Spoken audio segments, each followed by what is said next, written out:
Hello friends, मैं मंजू श्रीवास्तव अपने channel में आपका हार्दिक स्वागत करती हूँ।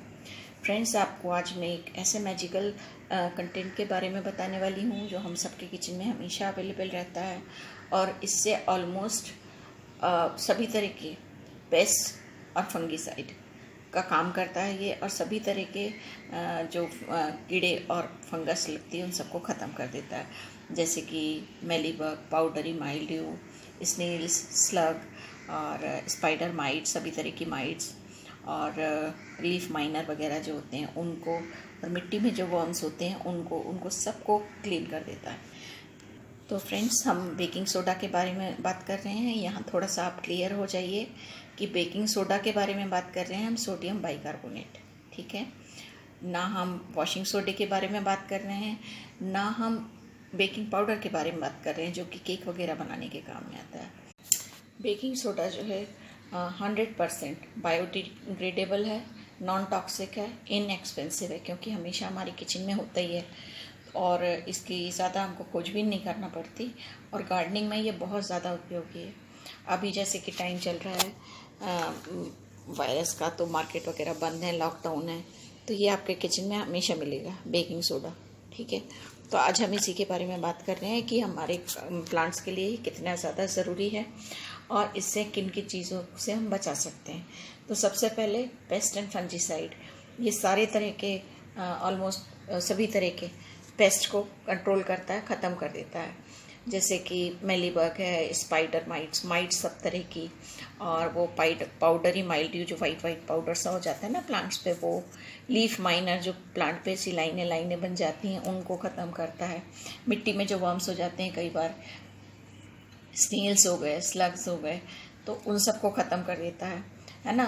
और जैसे वीड्स लग गई, जो जंगल वीड्स लग जाती है ना, खरपतवार उग जाती है, तो पाउडर उठा के आप उस पर छिड़क दीजिए, वो जल जाएगी, थोड़े दिन में अपने आप बिल्कुल ख़त्म हो जाएगी।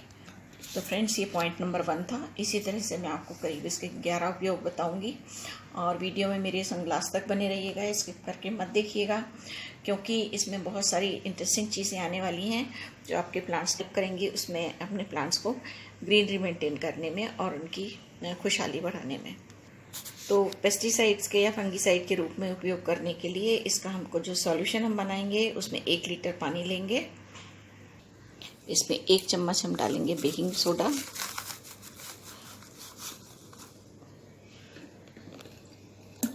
ठीक है, और 1 चम्मच हम इसमें डालेंगे ऑयल वैसे तो बेस्ट रहता है नीम ऑयल डालना, लेकिन अगर नीम ऑयल नहीं है तो आप किचन का कोई भी जो आपके पास वेजिटेबल ऑयल है आप वो डाल सकते हैं, या उसमें आप वो भी डाल सकते हैं, वो जो होता है ना ऑलिव ऑयल।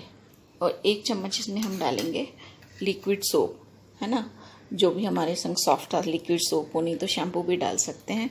और ये डाल के इसको अच्छे से शेक करके और हम इसको प्लांट्स पे स्प्रे भी कर देंगे, और सॉइल में भी इसको हम डाल सकते हैं, ठीक है ना।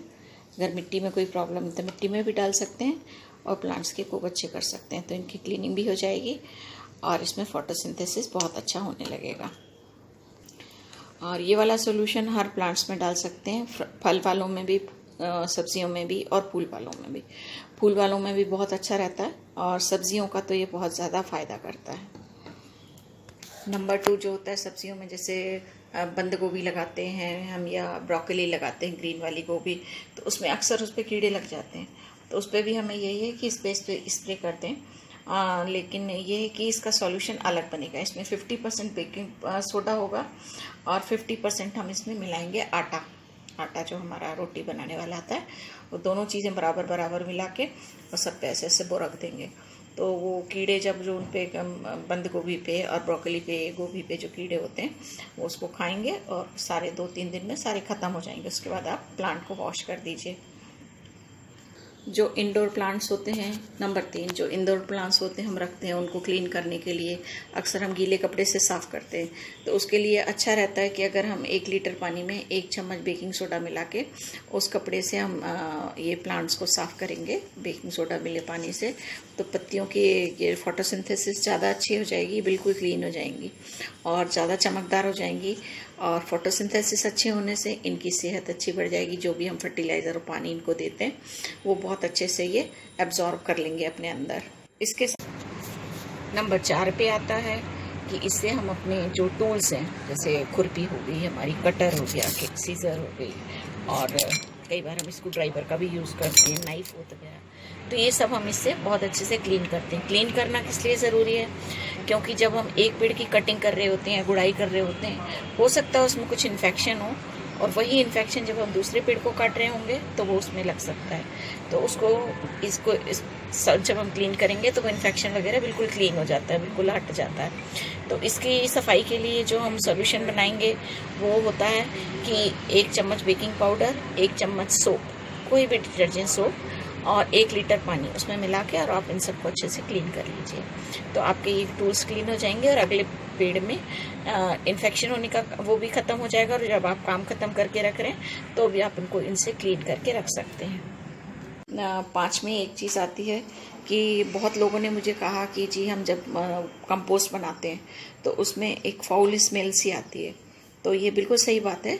जिन लोगों के घर थोड़े खुले नहीं होते उनमें फाउल स्मेल आती है, खुले घरों में तो स्मेल निकल ही जाती है। तो अच्छा रहे कि आप थोड़ा सा बेकिंग पाउडर उठा के अपनी कंपोस्ट की जो आपने ढेर बना रखा है उस पर छिड़क देंगे 1-1.5 चम्मच, तो वो उसकी जो फाउल स्मेल है वो ख़त्म हो जाती है। नंबर 6 पे आता है फ्लावरिंग प्लांट्स के लिए। बहुत अच्छा इसका उपयोग है कि जब आप फूलों पे आप जब ये करते हैं तो उसको करने के लिए इसको स्प्रे करने से फूलों में मतलब फूलों की क्वांटिटी ज़्यादा हो जाती है प्लांट्स में। तो उसके लिए जो हमारा सोल्यूशन बनेगा वो उसमें होगा 1 चम्मच बेकिंग सोडा और 1 लीटर पानी उसमें मिला के सारे प्लांट्स पे खूब अच्छे से स्प्रे कर देंगे। तो न्यू बर्ड्स बहुत हेल्दी आएंगी और फोटोसिंथेसिस अच्छा होने के कारण फूलों की जो क्वालिटी है और क्वांटिटी दोनों ही बढ़ जाएंगी। पॉइंट नंबर 7 पे आता है कि ज़्यादातर लोग घरों में सब्जियां लगाते हैं तो टमाटर ज़रूर लगाते हैं। तो अक्सर लोगों की शिकायत होती है कि टमाटर खट्टे आ रहे हैं। तो अच्छा रहे कि आप टमाटर के प्लांट्स के आसपास थोड़ा सा बेकिंग सोडा बुरक देंगे तो आपके टमाटर का कलर भी खूब अच्छा रेड आएगा और बहुत जूसी होगा और वो उसका टेस्ट भी मीठा हो जाएगा। नंबर 8 पे आता है वीड किलर। मैंने आपको बताया था खरपतवार जहाँ उग जाती हैं उनके ऊपर थोड़ा सा ये बुरक दीजिए, वो जल जाएंगी और फिर 1-2 दिन में वो ख़त्म हो जाएंगी, तो आप निकाल के फेंक दीजिए उनको। नंबर 9 पे आता है कि जो हमारे कट फ्लावर जो मार्केट से हम फूल लाते हैं घर में सजाने के लिए, उसका जो पानी का जो वास है उसमें आप थोड़ा सा बेकिंग सोडा डाल देंगे तो आपके प्लांट्स जो हैं फूल जो हैं वो काफ़ी लंबे समय तक चलेंगे और बहुत फ्रेश रहेंगे। और नंबर 10 पे जो आता है वो है इंडोर प्लांट्स के लिए। अक्सर हम लोग घरों में इंडोर प्लांट्स जो लगाते हैं पानी में काट के डाल के रखते हैं, जैसे मनी प्लांट है, सिंगोनियम है ना, मोनेस्ट्रा के बहुत सारे वैरायटी हैं, फिलोडेंड्रॉन है, बहुत सारी वैरायटीज़ हैं, पानी में डाल के रखते हैं। तो वो उस पानी में अगर आप 1 चुटकी, सिर्फ चुटकी मतलब ये पिंच 1 चुटकी बेकिंग सोडा डालते हैं तो वो प्लांट भी बहुत अच्छे रहते हैं, ग्रीन, हेल्दी, और उनकी पैदावार बहुत अच्छी होती है। तो फ्रेंड्स, इसके साथ जो सबसे इसकी इम्पॉर्टेंट चीज़ है नंबर 11, वो ये है कि इससे हम जो मिट्टी का पीएच लेवल, कई बार हम बोलते हैं ना मिट्टी का पीएच लेवल 7 होना चाहिए, मिट्टी का पीएच लेवल 7 से कम हो गया है, तो वो टेस्ट करने के लिए ये बहुत अच्छा रहता है। इसके लिए हमें इसके साथ ही जो बेकिंग सोडा है इसके साथ ही हमें विनेगर चाहिए होता है। तो इसके लिए ये क्या करेंगे हम कि मिट्टी का एक सैंपल लेते हैं, हम किसी उसमें बाउल में या उसमें रख लेते हैं मिट्टी, और उसमें हम डालते हैं विनेगर। अगर तो जो हमने विनेगर डाला है, विनेगर कोई सा भी हो सकता है, एप्पल साइडर विनेगर या प्लेन वाइट विनेगर डालते हैं तो मिट्टी में बबल्स आने लगते हैं, बुलबुले छूटने लगते हैं। इसका मतलब है कि मिट्टी एल्कलाइन है। मिट्टी एल्कलाइन है मतलब इसका पीएच लेवल 7 से ज़्यादा है। ठीक है, कुछ प्लांट को 7 से ज़्यादा चाहिए होता है, कुछ को 7 से कम। तो ये आपका घरेलू तरीका है उसको टेस्ट करने का। और अगर उसमें कुछ भी रिएक्शन नहीं होता, कोई बबल्स नहीं आ रहे, कुछ नहीं हो रहा, तो आप क्या करिए कि उस मिट्टी उसको वहीं छोड़ दीजिए, मिट्टी का दूसरा सैंपल लीजिए।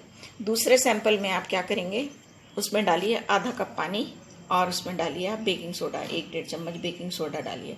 अगर उसमें फिर से बबल्स आ रहे हैं, है ना, तो अभी आपने बेकिंग सोडा के बाद बबल्स आ रहे हैं, अगर बबल्स आ रहे हैं इसका मतलब है कि आपकी जो सॉइल है वो एसिडिक नेचर की है। एसिडिक नेचर की है मतलब उसका पीएच लेवल जो है वो 7 से कम है।